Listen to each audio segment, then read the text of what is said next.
I would like to introduce our speaker.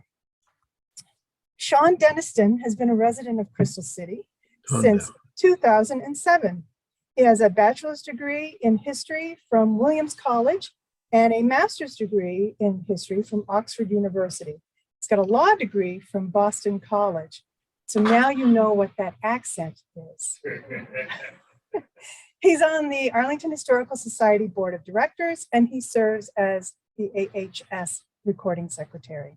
He's also a docent at the Arlington Historical Museum, and he's an all-around volunteer like many of us at the Historical Society. So help me welcome Sean Denniston.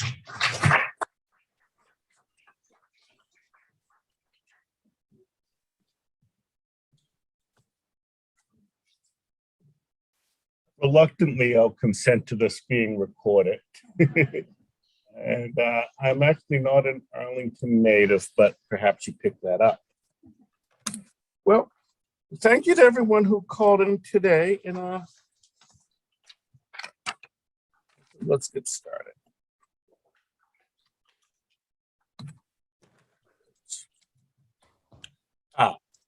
Well, we have some people who are not from Arlington, but we won't waste too much time on it. Basically, Arlington County is in the northeast corner of Virginia, and it's one of the smallest counties in the United States.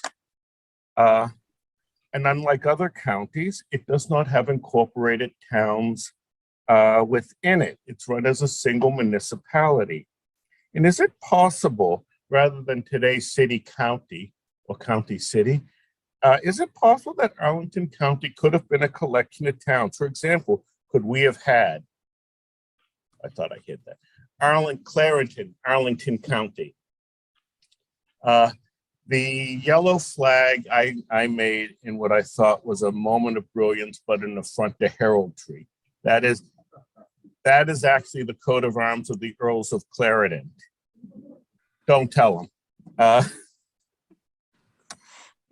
And is it possible, but not for a court case 100 years ago, decided 100 years ago next week, that some of you in this room or on Zoom may have been in line, recycle bags in hand, waiting for your mayor to open up the newest Trader Joe, or could you have been reading Clarendon Now on your iPhone?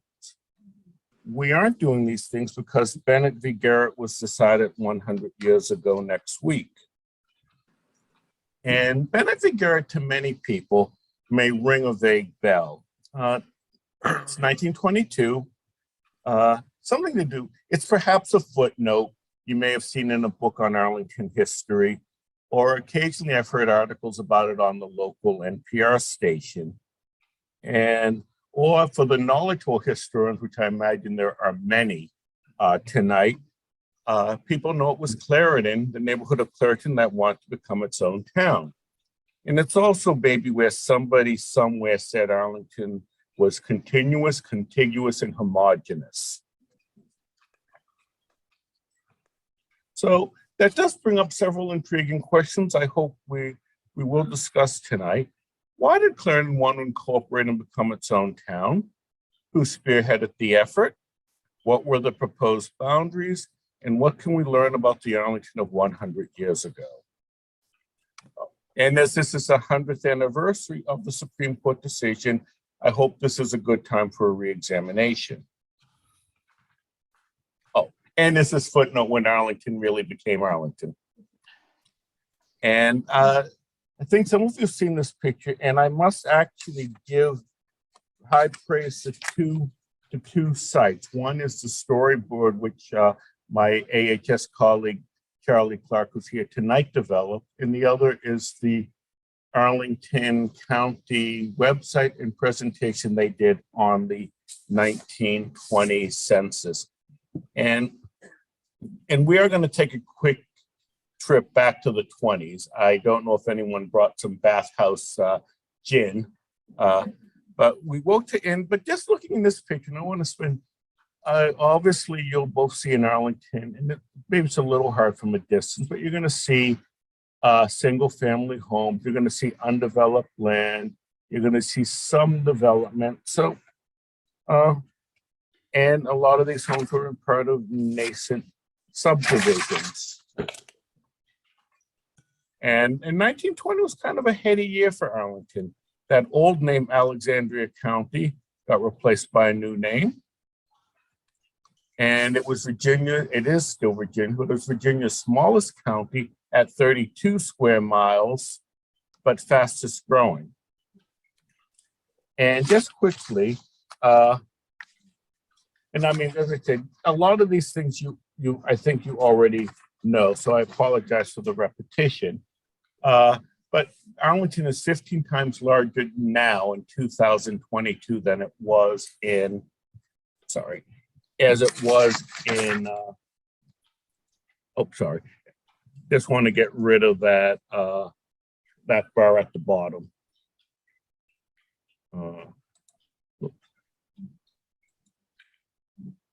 Well, hopefully we'll forget about it. It will disappear on its own. But as I said, and just quickly, I do like the top 5 occupations in 2020. I think they reflect a major employer across the river. And then in Arlington in 1920 was divided into magisterial districts. And, you know, in a nutshell, Washington was the north, Arlington was the center, and where our story takes place, and poor Jefferson. Jefferson included much of Crystal City, Pentagon City, National Airport, Potomac Yards, Amazon second headquarters, and several neighborhoods in Alexandria. So if you were watching soccer in Arlandia, eating in Delray, or visiting a friend in Rosemont, you are in Alexandria occupied Arlington. And forgive my sort of crude map. See if this comes out. No, it didn't. So that's not that. Basically, I was just going to show you the boundaries, but hopefully we explained them. Sorry.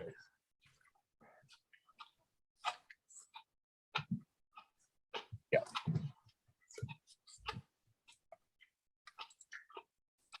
Okay.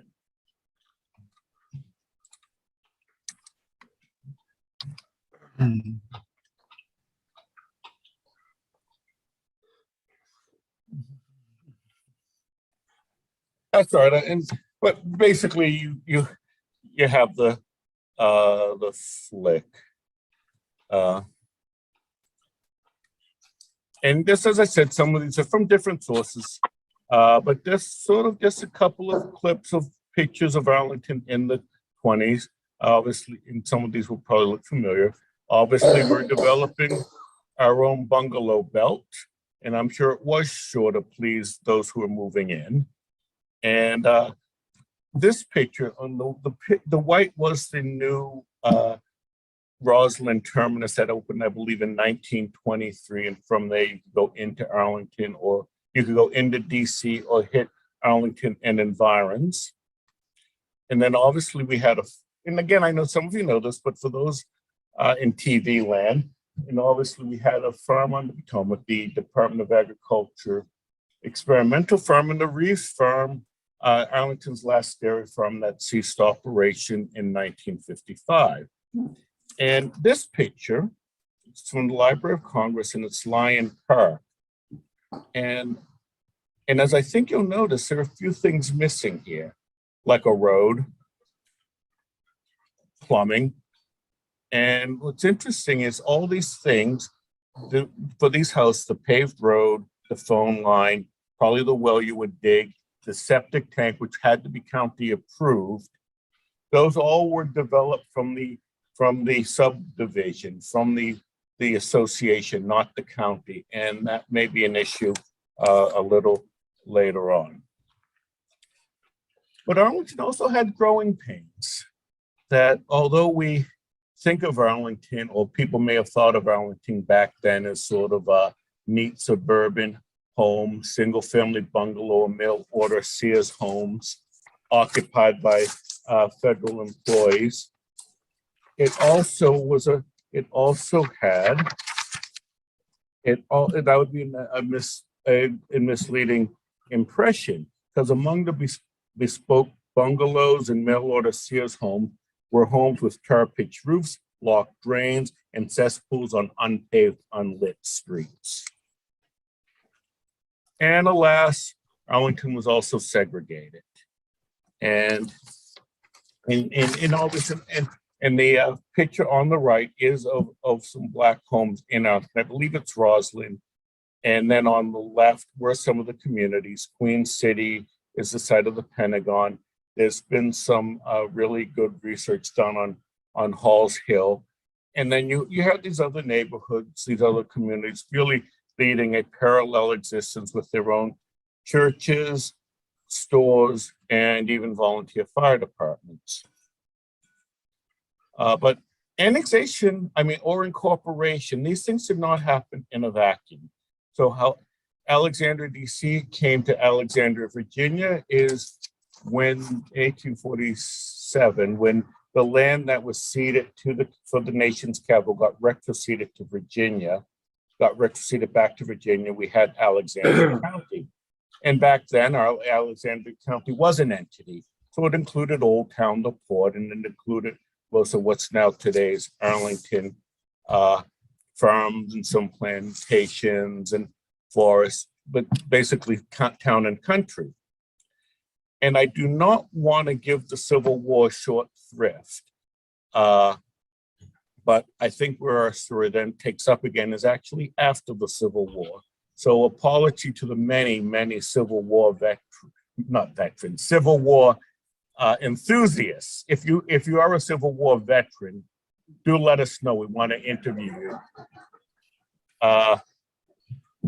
We go to the 1870 Constitution, and this was sort of reintegrating Virginia into the Union, and I guess you could say Arlington into the into Virginia. And although it banned slavery, it allowed black men over the age of 21 to vote. It also had some important government decisions. This was it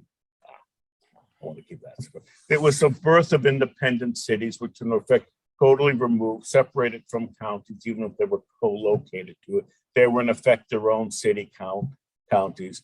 Kind of reminded me maybe of the old Holy Roman Empire, but that's probably a little too grand.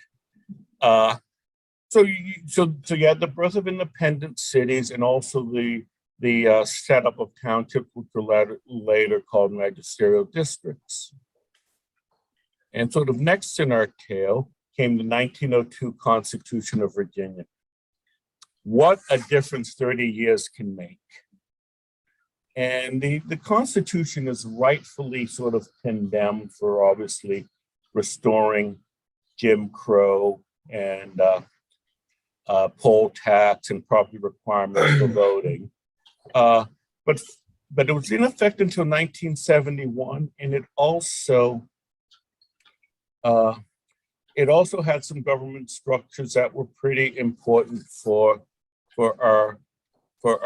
our story tonight. For one, it made the whole annexations or incorporations were done by what's called a general law, meaning it was done as a process, not as an individual. So a city or town would not go to the General Assembly and say, we want to annex or we want to incorporate. It now had to be done by the same process.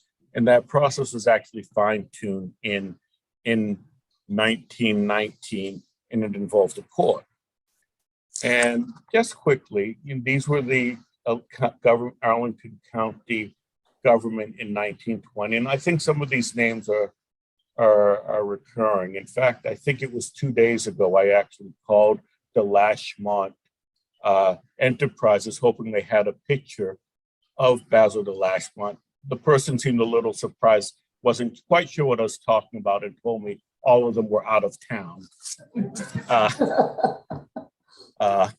And obviously other names, obviously Frank Ball, as in Ballston, and obviously both Andrew Clemens and his son Elwood were sheriffs. So between the two of them, they were sheriffs for a good part of the 20th century.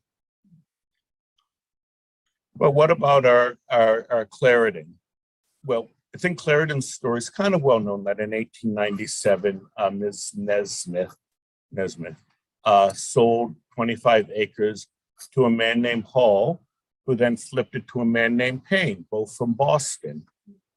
And I think there is some discussion in some of the articles I've read about Clarendon, whether it was named for Payne's old street in Boston or for the Earls of Clarendon. And being from Boston, we generally accept that the number of streets in the Back Bay section were all named for British peers from around that time in the 17th century. And any true Bostonian can name all the streets from A to H with extra credit for I, J, and K.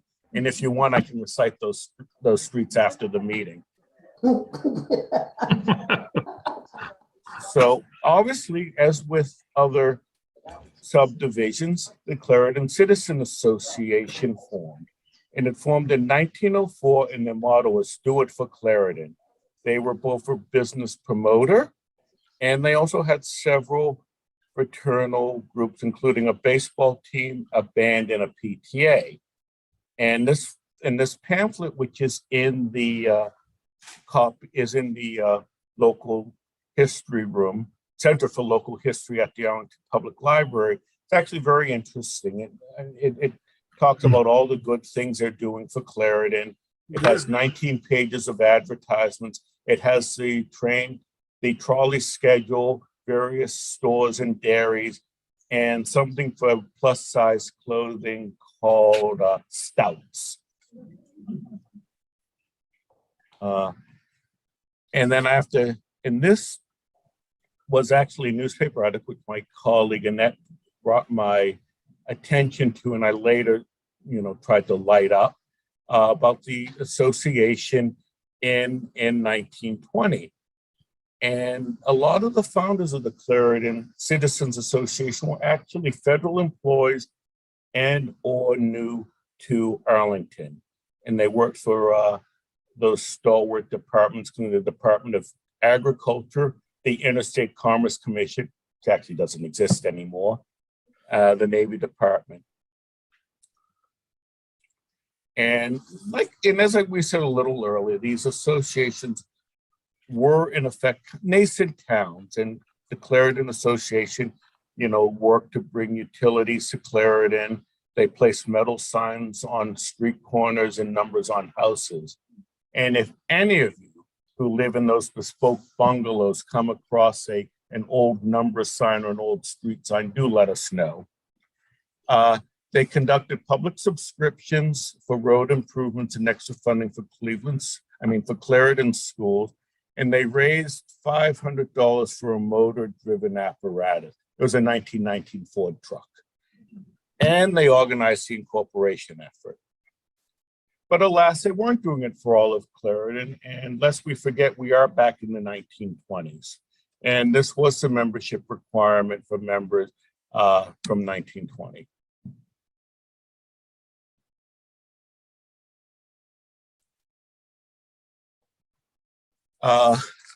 But before we had Bennett v. Garrett, we had In Re Clarendon Incorporation. And I do like this picture.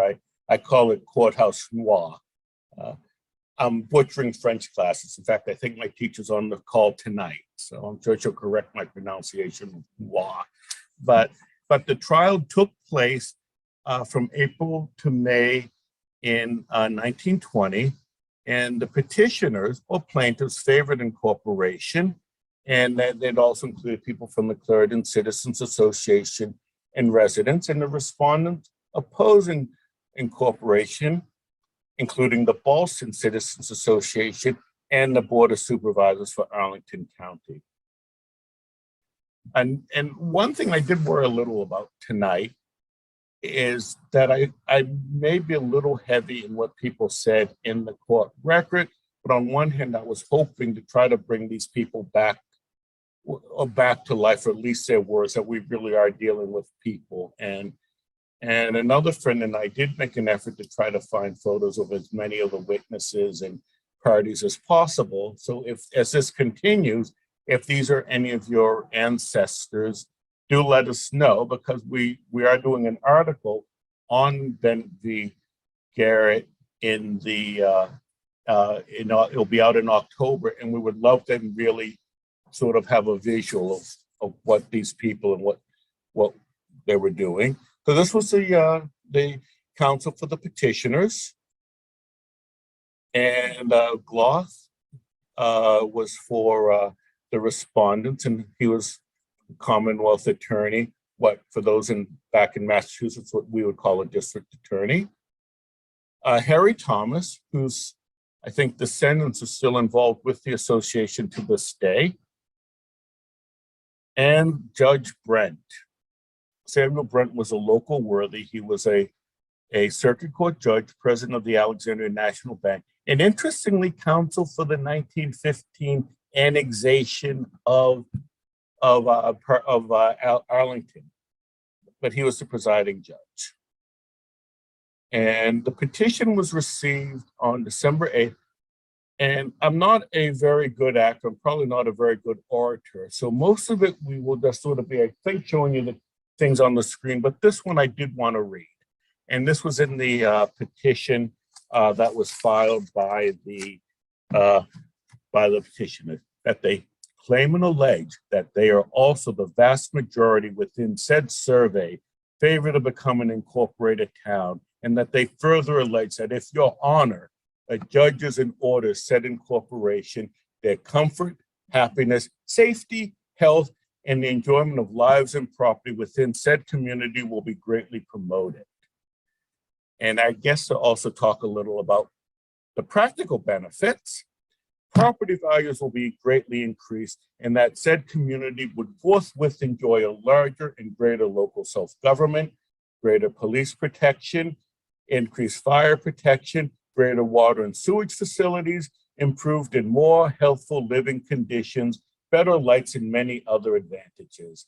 This was among the boilerplate for 14 additional petitions submitted for incorporation.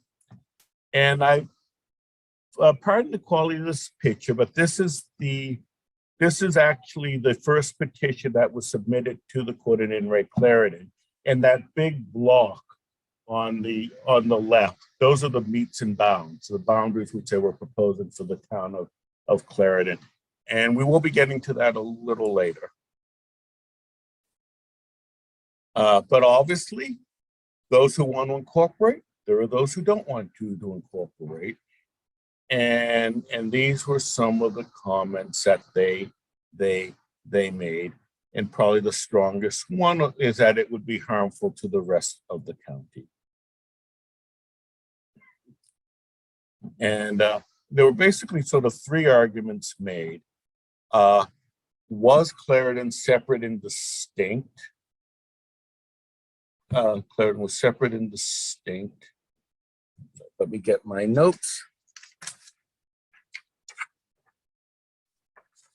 The majority favored incorporation, and that they could afford to do it. And it also, I think, the course of the trial also reveals other sort of tensions within the county. So basically, those were the petitioners argued that Arlington was already several communities, and that Clarendon, with a population of around 2,500, they were already the sizes of a town, and it was an anomaly that they weren't one. And that the citizens associations, whether it was Clarendon or Rosemont or Fort Myer High, they were taking many of the responsibilities of a town. And that they had made various improvements and contributed to the life of the county. And they conducted cleanup campaigns. And that the county wasn't responsible, and this was the only way they were going to get improvement. And the counter arguments, you could probably intuit that there was no way for Clarendon in the middle of the county, you could tell it apart, that Arlington was already the smallest county in a suburb. So, further dividing was going to be harmful. And that Clarendon was already connected by road and rail and trolley lines. And then neighboring Boston. Is there anyone here from Boston tonight? there anyone here from Clarendon tonight? Oh, even more impressive, people are here for the learning. And this pitch in the second argument was the majority favored incorporation. And I will admit, this is not a picture from an incorporation meeting. It is actually, I think, the Cherrydale Fire Department banquet. And all right, I guess it was a little creative license. The reason I took this picture, I brought this picture, is that during the incorporation, there were many town meetings, sometimes attended by hundreds of people. And I'd like to think maybe an incorporation meeting for or against maybe looked something like this. And I hope it was a visual to try to recreate the scene. But as I said, some felt incorporation would help Clarendon address its problem. And these were the statements of Dr. Stone, who was actually a druggist, a pharmacist in Cherrydale. They had a lot of hopes pinned on incorporation. And again, not a great picture, but the following statements of Thomas Delashmont, the chair of the Board of Supervisors, I think summarizes some of their arguments.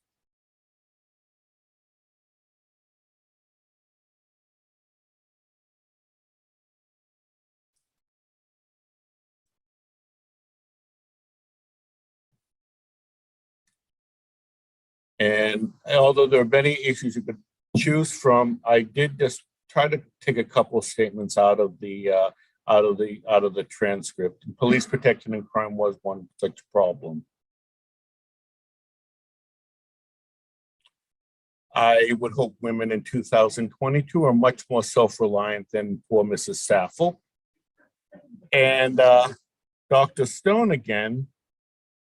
And this one I'll admit I enjoyed because I can't imagine every home in Arlington being armed today. So, and there were some exchanges. Water was obviously an issue.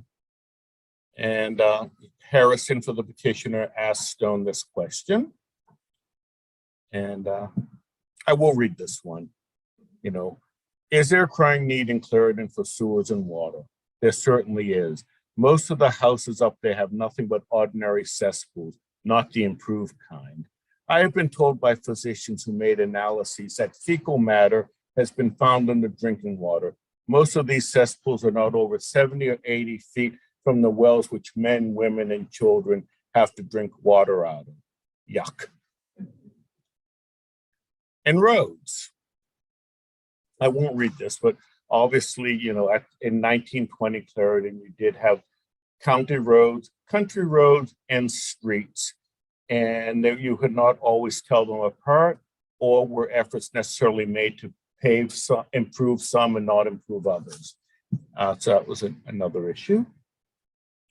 And obviously, we can't forget our business issues. And as I think many know, Murphy Names was a major lumber company that provided, you know, many of the building supplies for the development of Arlington, and they still exist. I also called them the other day, and they actually now have kind of changed focus, and they do a lot of tree trimming and tree removal, as opposed to lumber. So that was a change I believe his great grandson made not too many years ago. And obviously arguing that you could realize improvements better if you stuck together. And so to these ends, a sanitary bill was actually making the rounds through the Virginia General Assembly in 1920. It was passed in 22. These were what they believed it would provide. The petitioners were having none of it. They figured you had plenty of time to make improvements, and that it was going to take away any say they were going to have in actually the pace of the development and the construction. And this last reading, and again, we have a board member named Catherine Hazelwood, who's actually a professional actor. We had toyed with having her do the reading instead of me, but we ran out of time. But this one I also enjoyed, and I think it's kind of an interesting thing about you shouldn't dump on Clarendon. I will tell you this, that I heard someone from Boston brag in the Citizens Association that on their day, they had the citizens over there bring over all their tin cans and rubbish and dump it right down on Taylor Ave and Spruce Street. And they got up in front of the Citizens Association and bragged that they had dumped their stuff on Clarendon. And if you're curious where they dumped it, there it is. That is North 10th Street and North Fillmore.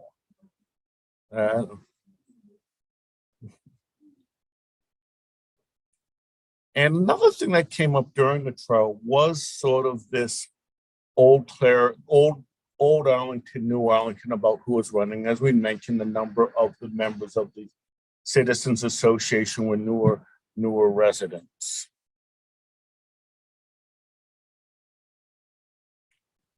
And you might want to just take a little contrast of these two testimonies.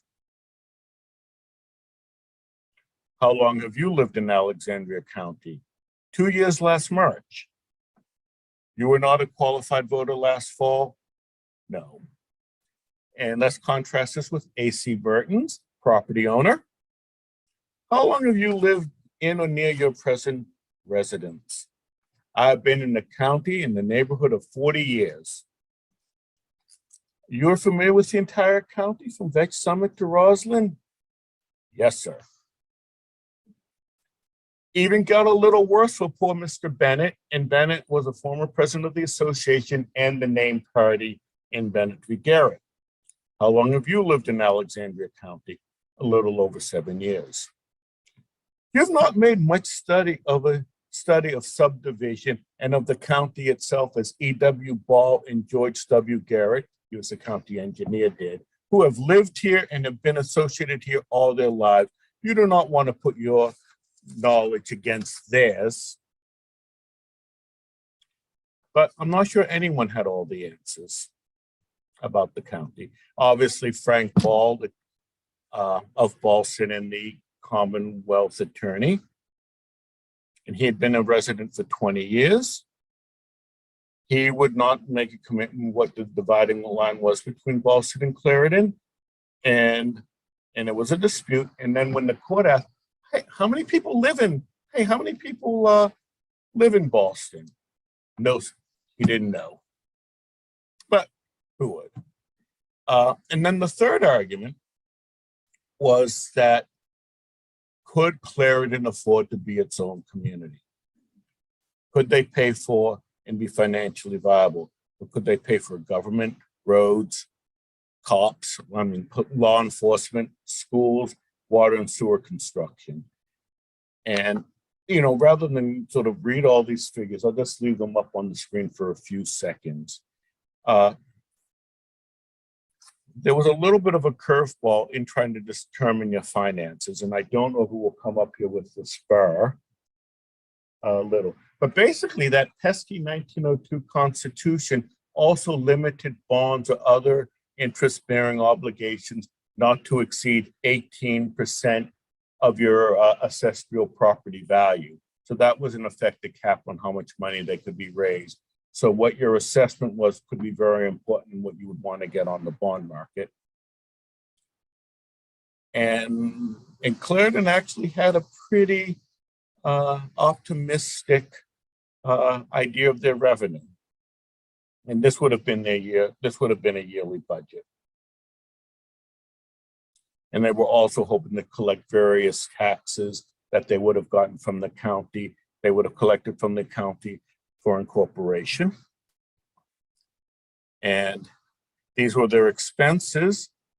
And they claimed a surplus of about $4,000. Needless to say, the respondents were a little more bearish on Clarendon's financial obligations. First thing they did is they front-loaded what they thought Clarendon would have to pay for, starting with $225,000 for water and sewer construction. They claimed that they'd have to spend $9,000 a year on schools, whereas actually Clarendon thought they could do it for $5,000. And then the other expenses were kind of in the same ballpark. They also were going to claim that Clarendon was going to have to build a new school.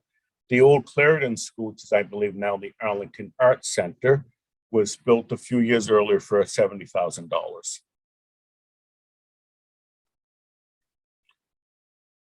And and again, I know this is a serious issue, but this is probably my favorite of the 400 pages of the transcript. This is one of the more left field comments that often happens in trials. In trying to argue Clarendon's financial viability, their lawyer said, "I would like Your Honor to permit me to take the stand with regard to the present situation in a town of only 1,591 inhabitants.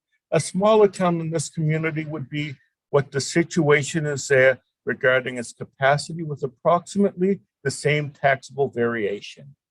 The court was having none of it. I am not admitting this character of testimony, but Attorney Harrison was not so easily deterred. I would like the record to show what the answer would be in the event that I took the witness stand.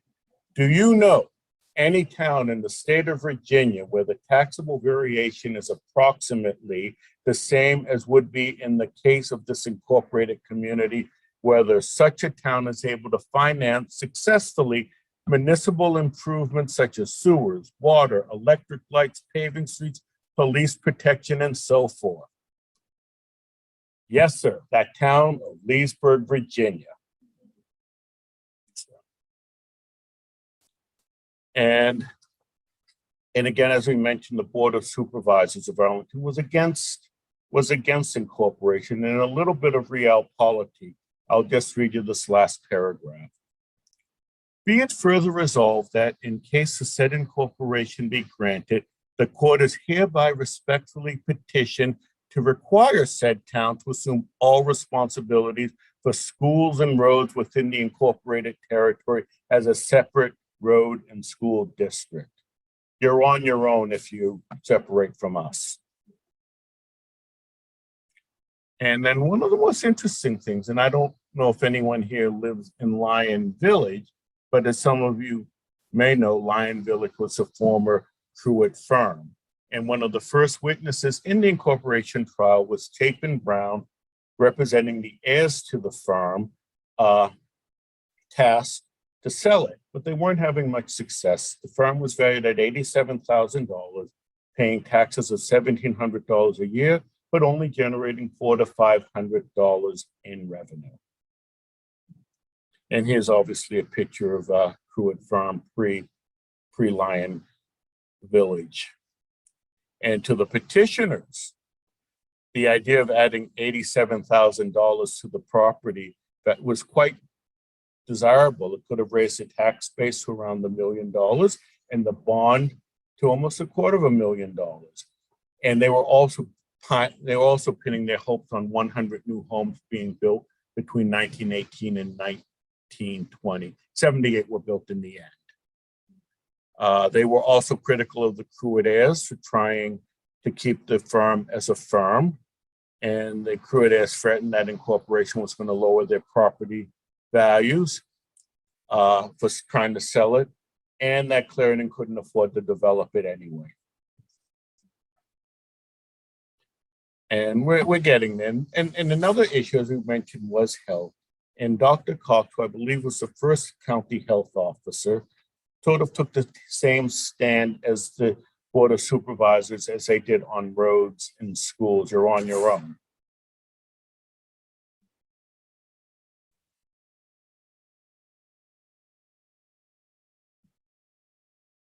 I do like how he said that they wouldn't only be on their own, but they would be a menace to Boston, Cherrydale, and Fort Myers Heights.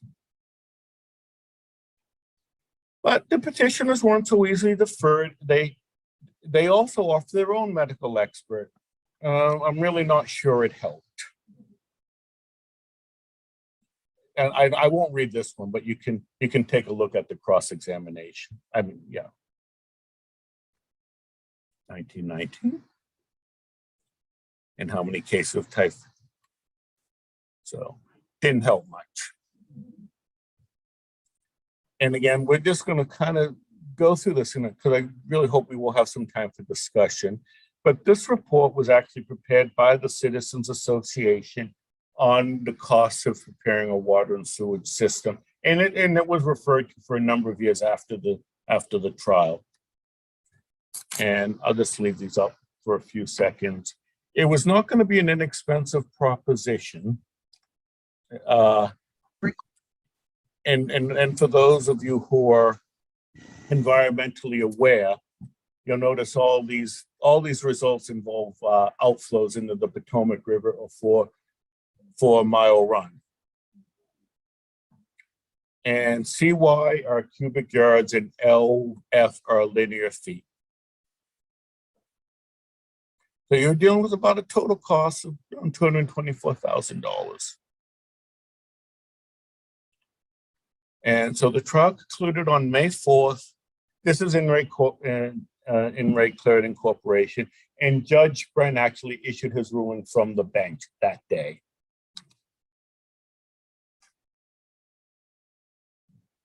And it was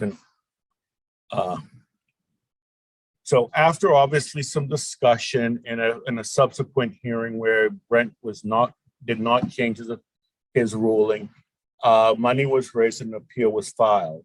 It took about a year and a half, and it was raised in 1922. And then I think we're going to see some of the same parties.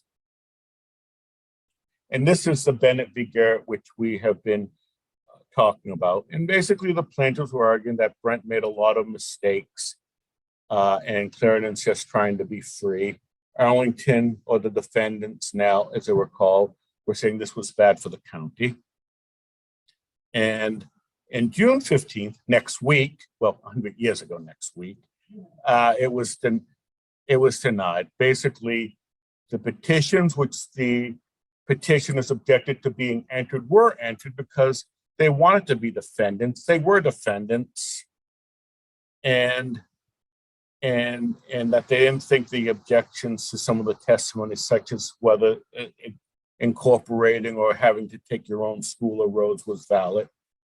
And Leesburg, this is where Harrison wanted to take the stand. That was a collateral fact, and that incorporation is based more on the effect of schools and the welfare of the community. And this does come up. And obviously a great deal of deference, and this is true in courts to this day, that generally appeals courts will try to grant a lot of deference to the local of the trial courts. And that actually Judge Brent was following the 1919 acts for incorporation. And this one you may have heard in those little snippets about Bennett v. Garrett, that the court must be satisfied that the general good of the community will be promoted in the incorporation. And obviously following an earlier case, 1912 Board of Supervisors, this is where a community called Piners Point wanted to be called Piners and incorporate. They were told no. And you just can't choose a community based on what you want. And that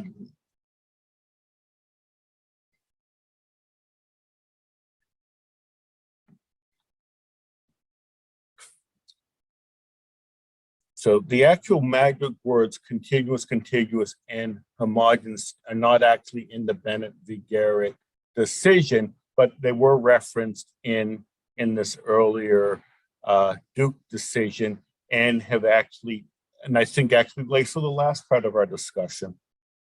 Well, my talking, the discussion will be in a couple minutes. Contiguous, contiguous, and homogeneous. What does that mean? Continuous means an uninterrupted, unbroken whole. Contiguous has shared common border. What about homogeneous? In this case, it was not related to land use, subdivision development, or population patterns. It was based on race. And both parties did use race in their arguments. These are the petitioners, the respondents again, You sort of see the emphasis of the Black community, kind of a foil, the emphasis of the whiteness of the community, the homogenous nature of it. And unfortunately, it gets a little worse. These are the petitioners in their briefs for Bennett v. Garrett.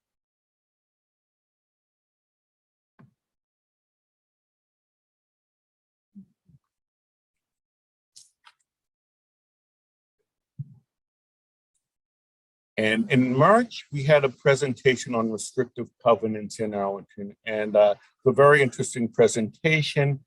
And I do hope some of the work done tonight and others will be doing may help feed that discussion. So although it's uncomfortable to read, it still was nonetheless an important case. There were going to be no more encroachments within Arlington of towns trying to incorporate.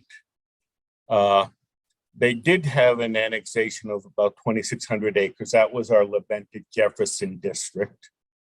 And that did kind of set alarm bells. So annexations such as happened in 29 were not likely to happen again with subsequent acts. But I think it was also important because it took the attention of hundreds of people over several years. And other things started to happen after that. The sanitary bill was passed by the General Assembly. Coolwood Farm was sold and Lion Village developed, and they'll be celebrating their 100th anniversary next year. And I have a feeling they will also be on this stage sometime next year. And street names were changed. And most importantly, Arlington changed its form of government. And Bennett v. Garrett also forced answers to the following. Were we going to be a collection of communities or a single continuous and contiguous community? Was the government that was existing in 1920 fit for form for a fast-growing county? And could they secure funding? And I would argue that in a trial that started in 1920 and was upheld in 1922 is when Arlington became Arlington. Thank you. And actually, do what you need to do, but I think there's something that's been missing from this discussion, which I'm going to try to correct now, and this may take a minute. What did this place look like? So let's see if this doesn't work outside. But while I'm doing this, do people have any questions?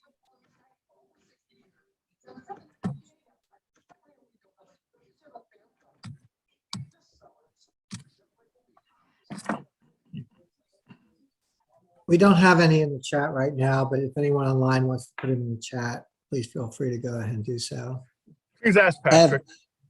I have a question from that I put in the chat earlier, which is that in the very beginning, you showed an aerial picture of an intersection in Arlington. What intersection was that? The dumping? No, it was a picture of almost like taken from an airplane or something, and saying, "Oh, this is what Arlington looked like." Okay, so what was the question? Where is that intersection? I've seen it before, but I don't know what. Oh, the image? The image is the intersection of some streets in Arlington, but I don't know which ones they are. Is it? Yeah. The aerial photo towards the beginning, that was basically Clarendon Circle. So that was Fairfax Drive, Clarendon, Wilson, and North 10. So it would be by the what is the name of that delicatessen? But it would be by the so that was the circle. It would be Clarendon Circle. Clarendon Metro. Okay. But yeah, a little beyond the metro. So you have the metro, and as I said, we are in the process of showing you what this town of Clarendon may have looked like. And I'm trying to get but I can actually tell you something. I believe I have a friend on the call from the other Arlington, Massachusetts, who was helping me with the mapping.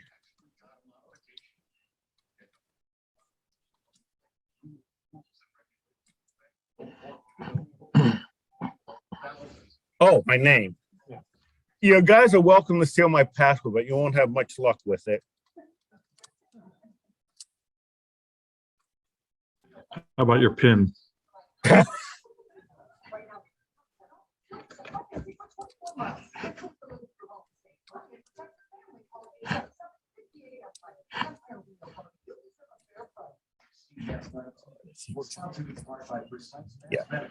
All right. Okay. Oh. Try one more time. Oh. Okay. Can we try my map? There we go. Okay. So actually, it was on the PowerPoint. The PowerPoint hyperlink to a map. Okay.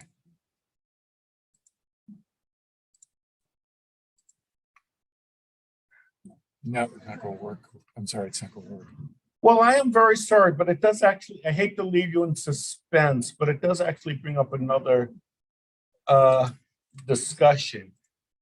From the incorporation, apparently no maps used in the trial have survived, but we have a lot of information. We know the meets and bounds.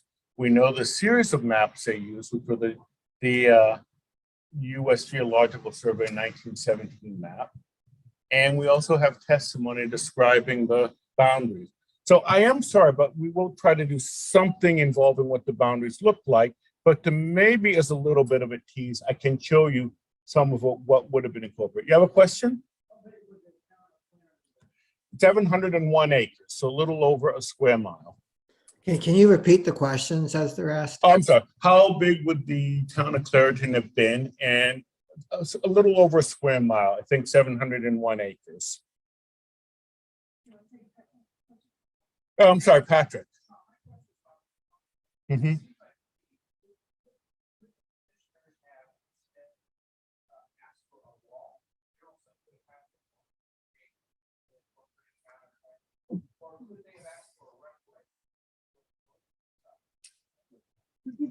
Okay, from Patrick Hope, our local delegate, and thank you for coming.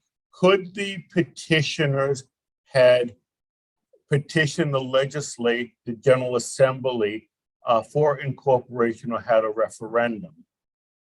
I would say on the first part of the question, probably no, because the 1902 Constitution specifically said these had to be done by a general process. And then the Act of 1919 spelled out exactly what had to be done. And on the second part of the question, I think if they had had a referendum, it probably would have won in Clarendon, but probably would have lost in the county. That probably would have been a known goal. But as I said, we will make arrangements that we will post up a map in the near future on our website. But all these pictures are what would have been in the town of Clarendon.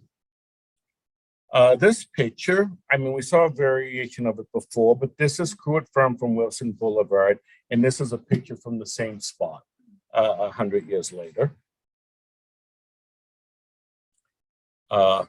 Again, I think some of you have seen these homes in Lion Village. The one on the right is obviously the farmhouse. The Clarendon Business District and the Armed Forces Cycling Classic. And some of you may be aware that the North Side Social is also known as the Clarendon Citizens Building, and this could have been the town hall and fire department of the town of Clarendon. Sean, are your pictures showing on the Zoom line? Are people seeing the picture on Zoom? I am not. No, No, I can't see it either. Oh. All right, we'll start again. Just the pictures, not the whole presentation. Yes. It's not related to the lawsuit, but something recent. Wilson Boulevard used to be two ways. And when they built the subway, there was no street named Clarendon Boulevard. What was there before? What was that street called before Clarendon Boulevard? There was something called the Georgetown, oh, I'm sorry. What Wilson Boulevard basically had two prongs, and what was now called, what was Clarendon, Wilson Boulevard and Clarendon Boulevard, and what was Clarendon Boulevard called before. I believe it was called the Georgetown and Falls Church Road, something along that line. I've seen it on, I believe that's what it was. It's the Georgetown and Falls Church Road. I think that was the name. Yes. Are you guys seeing the screen now in Zoom Yeah. land? All right. So as I said, these were the possible slides of the town of Clarendon.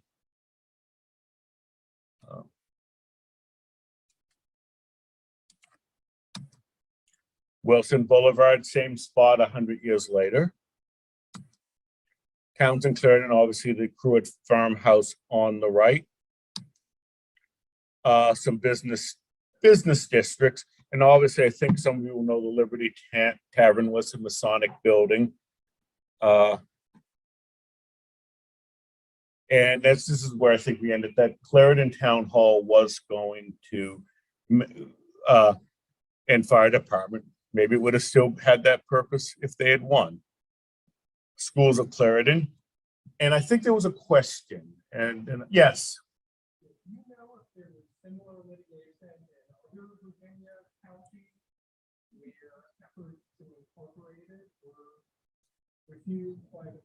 Yeah, Can you repeat the question? yeah, I'm sorry. Were there other efforts at incorporation? The answer is yes. There were many. I don't know them all off the top of my head, but the one which was heavily referenced in Bennett v. Garrett was Board of Supervisors of Norfolk County versus Duke. And there was another one whose name I don't recall, where there was a community near Richmond that wanted to incorporate. There was a scholar who I think's long deceased named Chester Bain, who wrote a couple of seminal works on incorporation and annexation in Virginia. So there were many, but it actually brings up another issue. Is we know about Bennett v. Garrett, but I don't think it's, and I've done a lot of thinking on this. I want to sort of ask your opinion and everyone's opinion in a second. Well, it was, I think, an important case for Arlington. I'm not sure it was particularly noteworthy in the world of annexations and incorporations and that type of law. The number of times it was actually cited in other cases, including the Virginia Supreme Court, were very few. It has not shown up in that many sort of articles on land use. As I said, it was important to us, but there was probably not much in it that sort of jumps out in the way of novel legal questions or approaches. Again, Town of Clarendon. And as we will get that some maps posted, but the western boundary of the town of Clarendon was going to be Cherry Valley Road, or what's now Quincy Street. And I think the street's probably changed in 100 years. And I'm not sure what we would have done about the library. So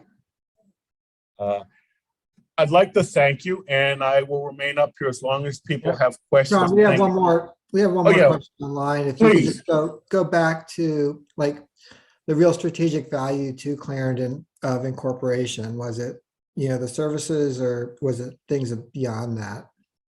Well, I think the incorporation, I think Clarendon, I think you had newer residents. I think there were a couple of issues. I think you had newer residents who did not feel they necessarily were having the same say in the county as some of the old established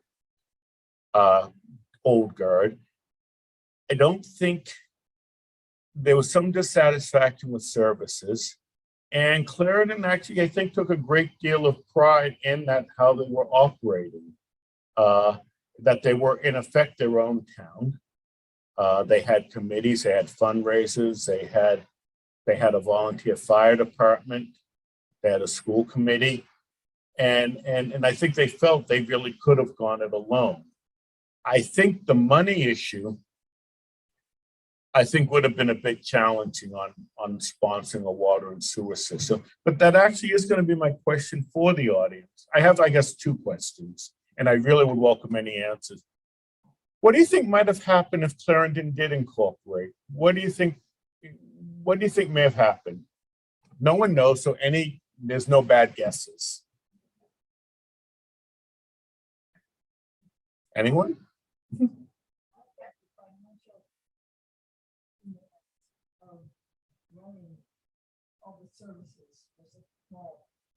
Yeah. I think one of our audience, I think perceptually said that finances may have been a bit of a challenge to have run not only the services, but they also would have had to have paid for their, or potentially pay for their water and sewer. I think that's a real possibility. I wonder if you could actually flip it, that one of the things Clarendon argued in their incorporation trial is that if anyone else wanted to join us, they were welcome to do it. So if Clarendon had won, is it possible that Ballston may have buried the hatchet and joined Clarendon? We could have some fun on what the joint community would be called, but we'll keep it clean tonight. But if Ballston and Clarendon had joined together as a single community, they would have had a population of around 5,000, and that would have been the parameters of a city. And what could a city do back then that can't happen in Arlington now? They could take in unincorporated land. So is it possible that they could have been like this blob that would have annexed even more of Arlington? Or if they didn't get together, would maybe Ballston or Cherrydale that were kind of pushing on the edges of the county risk being annexed by Falls Church, which despite its small size, 2 square miles, it was a city and Arlington County was not. So, or maybe, as you said, the finances would have been too much to overcome and they would have tried to emerge back into Arlington County. And there are examples in Virginia of communities that incorporated and then sort of came back into the fold. Yes. Sure.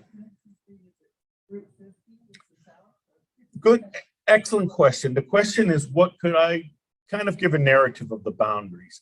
And yes, Quincy Street, Cherry Valley would have been the western boundary, and it would have gone up, I believe, a little between Washington Boulevard, and I think it's North 13th. There's a small street a little beyond Washington. So Washington Boulevard, sort of where the Washington Liberty is. Then I think it would have taken a right, and it would have been kind of a line, and that the eastern boundary would have been, I think it's Barton Street. So it would have been short of the courthouse. So basically Barton Street, down Wilson, Clarendon Circle, Wilson Boulevard to about Quincy Street, up Quincy, West 13th, kind of a straight wiggly line back to Barton. Yes, Annette.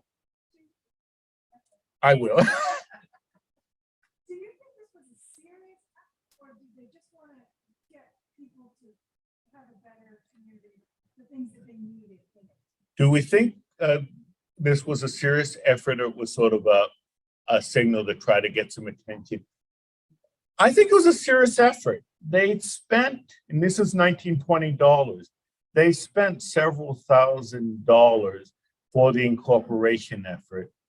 I forgot the exact, but yeah, it was at least $5,000, and they'd had raised appeals.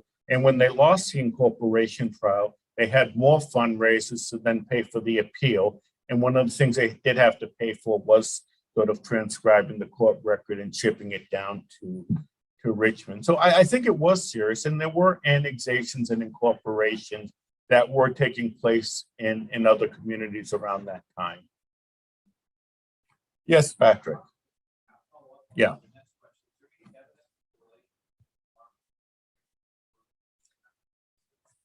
The question was, is there any evidence that the relation between Arlington and Clarendon improved? I think it had to. And I believe, and I don't have it off the top of my head, but I believe, for example, A.P. Payne, who was the chair of the incorporation committee. I believe he later served on a committee for the county involving the building of the sanitary lines. And I don't think you really had a choice. I think they had lost. I think once they had lost, other ideas such as you asked earlier about petitioning the General Assembly, I think was decided as a non-starter. And so I think they had to deal with the hand they were dealt. Well, I appreciate it. And as I said, watch this space, and we will in the not too distant future, and certainly in the article.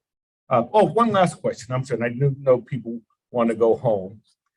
How do you think we should commemorate this anniversary? As I said to Annette before we came in, I was a little surprised someone else did not sort of take this trial on, such as the Bar Association or someone else. But I mean, we have 6 months left of the year. Any suggestions? I think a party, yeah. We can have a party. And I think we can have a party, and we can maybe have the Clarendon room in the newly rehabbed Arlington History Museum. I think the other thing we can do, and this is it would be nice to recreate those lost maps that were used in the trial to actually, basically, one of the things that makes it tricky is to actually do proper research of those maps. You actually are going to have to look at the parcels and deeds, as well as the meets and bounds, as well as the testimony. So that might actually be a good project for a local university to recreate those maps for the trial. And also, if we can find more of the dramatis personae and their images, that would be great for the article or what we'll do with this in the future. But I'll be around for a few minutes. I do want to thank people for their time. Sorry for the glitches, but this just means we can continue the discussion another night. Thank you very much.